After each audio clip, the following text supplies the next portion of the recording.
तो दोस्तों स्वागत है आप सभी का हमारे चैनल की एक और कमाल की वीडियो के अंदर। आज की इस वीडियो के अंदर हम बात करने जा रहे हैं मार्वल सुपर हीरोज के ज़ॉम्बी वर्जन्स की, और उन्हें देखकर हम ये जानेंगे कि आखिरकार ज़ॉम्बी बनने के बाद कौन सा सुपर हीरो कितना ज्यादा पावरफुल बन जाता है। तो आइए बिना किसी देरी के इस वीडियो को स्टार्ट करते हैं और अपने इस सवाल का जवाब जानते हैं। तो चलिए वीडियो को स्टार्ट करें।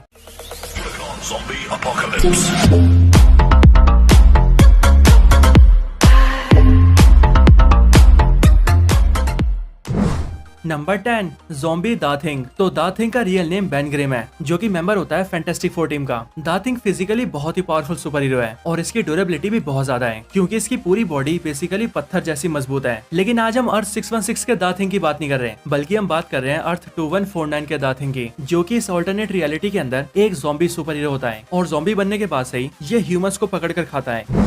Number 9 zombie quick silver. तो पिएट्रो मैक्सिमोफ यानी कि क्विक सिल्वर मार्वल यूनिवर्स का सबसे फास्ट कैरेक्टर है, लेकिन अर्थ 2149 के अंदर जब यही क्विक सिल्वर ज़ॉम्बी वायरस से इन्फेक्ट हो जाता है, तब ये क्विक सिल्वर से बनता है ज़ॉम्बी क्विक सिल्वर। और अब क्योंकि क्विक सिल्वर एक बहुत ही फास्ट कैरेक्टर है, जो कि अपनी टॉप स्पीड के अंदर लाइट की स्पीड को भी मैच कर सकता है, इसीलिए अपनी रियलिटी के अंदर जब क्विक सिल्वर ज़ॉम्बी बनता है, तब वो अपनी सुपर स्पीड का फायदा उठाते हुए बहुत तेजी से अलग अलग जगहों पर मूव करता है और वहाँ के लोगों को भी ज़ॉम्बी बना देता है। और इसी तरह से अपने यूनिवर्स के अंदर ये ज़ॉम्बी क्विक सिल्वर सबसे ज्यादा लोगों को इन्फेक्ट करता है, विच मीन्स सबसे ज्यादा लोगों के ज़ॉम्बी बनने का रीजन ये क्विक सिल्वर ही होता है।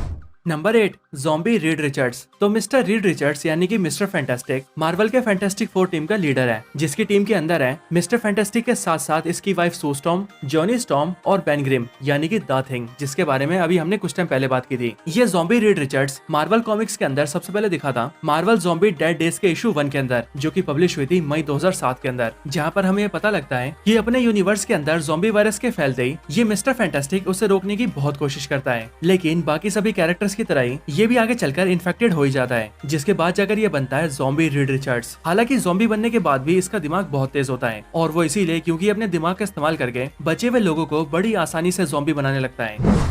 Number 7 zombie captain America. तो कैप्टन अमेरिका मार्वल के सबसे स्किल्ड सुपर हीरोज में से एक है, और ये most of the time Avengers को लीड भी कर चुके हैं। और अगर हम एमसीयू की बात करें, तो एमसीयू के फेज 1 से लेकर फेज 3 तक एवेंजर्स की पूरी टीम को कैप्टन ने लीड किया है। लेकिन जो कैप्टन अमेरिका ज़ॉम्बी यूनिवर्स से बिलोंग करता है, उसकी कहानी मेन मार्वल यूनिवर्स के कैप्टन अमेरिका से थोड़ी सी डिफरेंट है। हालांकि ये कैप्टन अमेरिका भी अपने यूनिवर्स के अंदर बहुत स्किल्ड होता है, और साथ ही साथ ये एवेंजर्स को लीड भी करता है। लेकिन जैसे ये ज़ॉम्बी वायरस से इन्फेक्ट होता है, वैसे उसके बाद से धीरे धीरे करके ये कैप्टन अमेरिका भी एक ज़ॉम्बी में ट्रांसफॉर्म हो जाता है, और अपनी मोरालिटी और एथिक्स को भुलाकर ये बाकी सबको काट कर भी ज़ॉम्बी बनाने लगता है। साथ ही अगर हम ज़ॉम्बी कैप्टन अमेरिका की पावर्स की बात करें, तो इसके पास वो सारी पावर्स तो है ही जो कि मेन मार्वल यूनिवर्स के कैप्टन अमेरिका के पास है, लेकिन ज़ॉम्बी बनने के बाद से ही इसकी ब्रूटैलिटी बहुत ज्यादा बढ़ जाती है, और ये बिना सोचे समझे ही दूसरों पर वार करता है।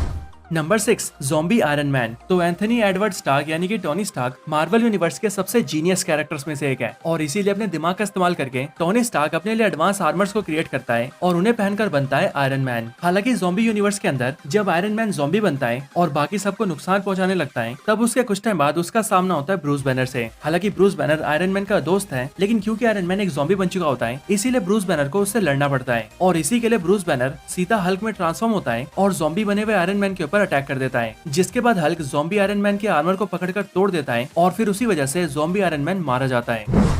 Number 5 zombie Wolverine. तो लोगन यानी कि वुल्वरीन मार्वल का एक ऐसा म्यूटेंट है जिसका हीलिंग फैक्टर बहुत सुपीरियर है, इतना ज्यादा सुपीरियर कि अगर उसे किसी गन की बुलेट से भी शूट किया जाए, तो वो सिर्फ कुछ ही सेकंड्स के अंदर उस घाव से भी अपने आप को ठीक कर सकता है। लेकिन मेन मार्वल यूनिवर्स से हटकर अर्थ 2149 की स्टोरी थोड़ी सी डिफरेंट होती है, क्योंकि इस यूनिवर्स के अंदर जब ज़ॉम्बी वायरस पूरे वर्ल्ड में फैल जाता है और वुल्वरीन उसके कॉन्टेक्ट में आ जाता है, तब वो भी एक ज़ॉम्बी कैरेक्टर बन जाता है। हालांकि ज़ॉम्बी बनने के बाद यहाँ का वुल्वरीन मेन यूनिवर्स के वुल्वरीन के मुकाबले बहुत ज्यादा पावरफुल बन जाता है, और वो इसीलिए क्योंकि ज़ॉम्बी बनने के बाद इस वुल्वरीन को गैलेक्टस की दी हुई कॉस्मिक पावर्स भी मिल जाती है, और क्योंकि इसके पास अपना खुद का रीजनरेटिव हीलिंग फैक्टर होता है, इसीलिए इन दोनों ही पावर्स के डेडली कॉम्बिनेशन की वजह से यहाँ का वुल्वरीन बहुत पावरफुल बन जाता है। Number 4 zombie Hulk. तो वैसे देखा जाए तो हल्क को नुकसान पहुंचाना बहुत मुश्किल है, बहुत मुश्किल क्या है बल्कि ऑलमोस्ट नामुमकिन ही है। लेकिन ऐसा तभी होगा जब हल्क अपने असली फॉर्म में होगा, क्योंकि जैसे ही वो ब्रूस बैनर के फॉर्म में आएगा, वैसे ही उसे हराना, नुकसान पहुंचाना या फिर जान से मारना भी बहुत आसान हो जाता है। और ऐसे ही कुछ होता है मार्वल के ज़ॉम्बी यूनिवर्स के अंदर। ज़ॉम्बी यूनिवर्स के अंदर जब ज़ॉम्बी वायरस फैल जाता है, तब शुरुआती टाइम में हल्क इससे इन्फेक्टेड नहीं होता, और वो काफी टाइम तक इस ज़ॉम्बी वायरस से बचता रहता है। लेकिन काफी टाइम बाद चलकर जब वो ब्रूस बैनर में ट्रांसफॉर्म होता है, तब उसी टाइम पर doctor Bruce banner zombie virus के इन्फेक्शन से इन्फेक्टेड हो जाता है। हालांकि कॉमिक्स में इस बात को क्लियरली तो कभी नहीं बताया गया कि आखिरकार डॉक्टर ब्रूस बैनर के इन्फेक्टेड होने का मेन रीजन क्या था। लेकिन अगर स्टोरी को ध्यान से समझे तो हम ये जान सकते हैं कि मार्वल ज़ॉम्बीज इवेंट के अंदर ब्रूस बैनर के ज़ॉम्बी बनने का रीजन फैंटास्टिक फोर की टीम होती है। और फिर क्योंकि ब्रूस बैनर ही ज़ॉम्बी वायरस से इन्फेक्ट हो जाता है और एक प्रॉपर ज़ॉम्बी बन जाता है, इसीलिए उसके इन्फेक्ट होने के बाद ही जैसे वो हल्क में ट्रांसफॉर्म होता है वैसे हम ये देखते हैं कि हल्क भी ज़ॉम्बी बन चुका है। हालांकि ये ज़ॉम्बी हल्क बहुत ही ज्यादा पावरफुल होता है और इसीलिए ये पागलों की तरह सभी को मारने काटने लगता है और साथ ही साथ ये राइनो, मैग्नीटो और सिल्वर सर्फर जैसे कई सारे कैरेक्टर्स को मार के खा जाता है। Number 3, zombie Thor. तो ज़ॉम्बी थॉर का ज़ॉम्बी वर्जन है जो कि कॉमिक्स में सबसे पहले सामने आया था अल्टीमेट फैंटास्टिक फोर इशू 22 के अंदर, जो कि आई थी साल 2005 में। और एज अ ज़ॉम्बी कैरेक्टर ये आखिरी बार कॉमिक्स में दिखा था मार्वल ज़ॉम्बीज इशू 3 के अंदर। थॉर बेसिकली एक एसगार्डियन गॉड है, लेकिन एक गॉड होने के बाद भी वो अपने यूनिवर्स में फैले हुए ज़ॉम्बी वायरस से बच नहीं पाता है और इसीलिए जैसे ही वो ज़ॉम्बी वायरस से इन्फेक्टेड होता है वैसे ही वो बन जाता है ज़ॉम्बी थॉर। हालांकि ज़ॉम्बी बनने के बाद ही थॉर के साथ एक कमाल की चीज होती है और वो ये कि जैसे ही थॉर ज़ॉम्बी बनता है वैसे ही उसके हाथ से उसका म्यूनिट नीचे गिर जाता है और वो इसीलिए क्योंकि ज़ॉम्बी बनते ही थॉर अपने म्यूनिट के लिए वर्दीनेस को खो देता है और फिर इसी के चलते आगे चलकर वो एक दूसरे हैमर को यूज करता है और जब उसका मुकाबला सिल्वर सर्फर से होता है तब उसके साथ लड़ते हुए थॉर का ये नया वाला हैमर भी टूट जाता है। Number 2, zombie Spiderman. तो ये ज़ॉम्बी स्पाइडरमैन भी अर्थ 2149 का कैरेक्टर है जो कि कॉमिक्स के अंदर सबसे पहले सामने आया था मार्वल कॉमिक्स के ज़ॉम्बी इवेंट्स के अंदर। ज़ॉम्बी स्पाइडरमैन भी पहले अपने यूनिवर्स के अंदर एक नॉर्मल कैरेक्टर होता है, लेकिन जैसे ये भी ज़ॉम्बी वायरस के कांटेक्ट में आता है वैसे उसके बाद से भी ये भी एक ज़ॉम्बी बन जाता है और कहलाता है ज़ॉम्बी स्पाइडरमैन। और एक बार जैसे ही स्पाइडरमैन एक ज़ॉम्बी बनता है वैसे ही ज़ॉम्बी बनने के बाद ही ये मैरी जेन और अपनी आंट में दोनों को ही खा जाता है। और बड़ी बात तो ये होती है कि जब ये आंट में और मैरी जेन को खा रहा होता है तब उस टाइम पर इसका दिमाग एक्टिव होता है। हालांकि वो खुद को रोक तो नहीं पाता, लेकिन उसे पता चल रहा होता है कि वो आंट में और मैरी जेन को खा रहा है। अगर बात करें ज़ॉम्बी स्पाइडरमैन की पावर्स की तो इसके पास स्पाइडरमैन जैसी सारी पावर्स हैं, लेकिन इसके साथ ही जैसे ही स्पाइडरमैन किसी को खाता है वैसे उसकी पावर्स भी इसके अंदर आ जाती है, जिसके बाद ये और भी ज्यादा पावरफुल बन जाता है। और क्योंकि अपने यूनिवर्स के अंदर सिल्वर सर्फर और गैलेक्टस के थोड़े से हिस्से को खा लेता है, इसीलिए उन दोनों की पावर्स भी इसके अंदर आ जाती है।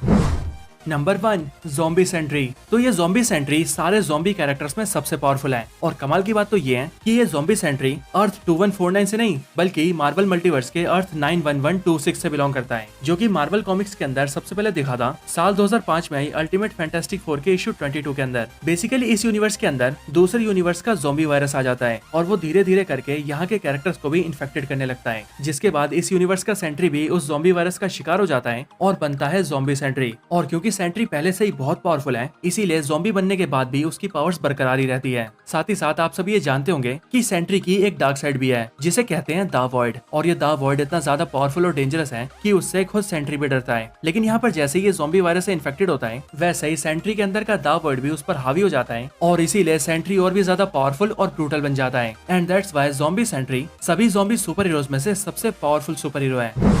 तो दोस्तों यही थी वीडियो मार्वल के 10 सबसे पावरफुल ज़ॉम्बी सुपर हीरोज के ऊपर। आप सभी को ये वीडियो कैसी लगी मुझे कमेंट्स में जरूर बताएं, और अगर आप सभी का कोई और रिकमेंडेशन हो तो आप वो भी मुझे कमेंट्स में बता सकते हैं। इसके साथ ही मैंने इसी वीडियो के डिस्क्रिप्शन बॉक्स के अंदर अपने चैनल की और भी कई सारी कमाल की वीडियोस के लिंक डाले हुए हैं, तो अगर आप में से कोई उन वीडियोस को देखना चाहता है तो आप सिंपली उस वीडियो के लिंक को क्लिक करके पूरी वीडियो को वॉच कर सकते हैं, या फिर आप हमारे चैनल में भी जा सकते हैं जहाँ पर आपको हमारी वीडियोस के सारे कलेक्शन मिल जाएंगे। तो बस आज की इस वीडियो में इतना ही। इस वीडियो को यहीं पर एंड करते हैं। वीडियो पसंद आई हो तो इसे लाइक करें, चैनल को सब्सक्राइब नहीं किया तो अभी के भी सब्सक्राइब कर लें। वीडियो को शेयर करना चाहते हैं तो इसे अपने फ्रेंड्स के साथ शेयर भी जरूर करें, और आप सभी इसी तरह से हंसते और मुस्कुराते रहें। बाकी मैं आप सबसे मिलता हूँ ऐसे किसी और बेहतरीन वीडियो में, तब तक के लिए गुड बाय।